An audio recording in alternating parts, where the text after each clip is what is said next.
মাইলস্টোনে বিমান বিধ্বস্তের পর কেটে গেছে 4 দিন। পাগল প্রায় মা এখনও খুঁজে ফিরছেন প্রিয় সন্তানকে। সকাল হতেই ছুটে আসেন স্কুলে। বন্ধ ফটকের সামনে মায়ের আহাজারি আর কান্না। আদরের সন্তান আফিয়া কি বেঁচে আছে নাকি মারা গেছে পাগল প্রায় মা এখনও জানেন না। তাই তো এমন আকুতি। এটা কি কোন দেশের নিয়মে আছে যে এক সপ্তাহ পরে রিপোর্ট দেবে, এক সপ্তাহ মা কি নিয়ে থাকবে? আপনারা বলেন, দয়া করে এই নিউজটা আপনারা করেন যে একটা সপ্তাহ আধুনিক যুগে এই রিপোর্টটা দিতে কি লাগে? একটা ডিএনএ রিপোর্ট দিতে আপনাদের মনে হয়? নিরাপত্তা কর্মীরা খুলে দিতেই দৌড়ে পোড়া স্কুল ভবনে। পোড়া ভবনে এখনো পড়ে আছে বই, জুতা, ব্যাগ।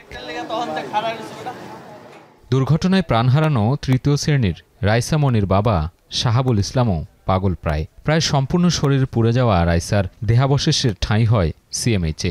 এখনো বুঝে পাননি আদরের সন্তানের মরদেহ। পরে আমার মেয়ে আমি দেখে চিনতে পারছি যে আমার মেয়ে হবে, আমার মেয়ে। ওনারা বললো যে আপনারা ডিএনএ টেস্টের জন্য দিয়ে যান, দিয়ে নিয়ে যেতে পারবেন, তারপরে আমরা করব। ওরা মই দেখেই জানছে যেটা আমার মেয়ে। কিন্তু আর একজন কে বললো, ওনার সাথে একটু সাক্ষাৎ করতে চাচ্ছিলাম। শেকড় থেকে শিখরে।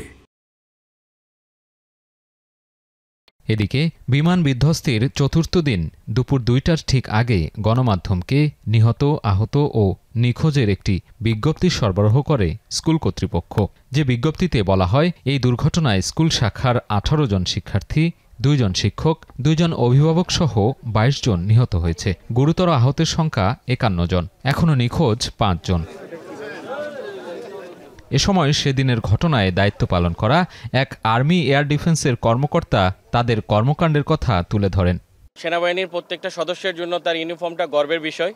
তো আমাদের ওই সময় আসলে আমাদের গর্বের চেয়ে ওই মা এবং ওই স্টুডেন্টের সম্মানটাকে আমরা প্রাধান্য দেওয়ার চেষ্টা করেছি, এবং সাথে সাথে আমি এবং আমার সাথে যে সৈনিক ছিল, সৈনিক আশিক, আমরা আমাদের দুজনের ইউনিফর্মটা খুলে তাদের সম্মান রক্ষার্থে আমরা কাজ করার চেষ্টা করি। এখন সঠিক সংখ্যাটা স্কুল কর্তৃপক্ষ এবং যারা হসপিটালে আছেন তাদের সমন্বয়ে আসলে সঠিক তথ্যটা আপনারা পেয়ে যাবেন। আসলে আমরা ওই উদ্ধার কার্যক্রমটাকেই মেইন ফোকাসে রেখে কাজ করেছি।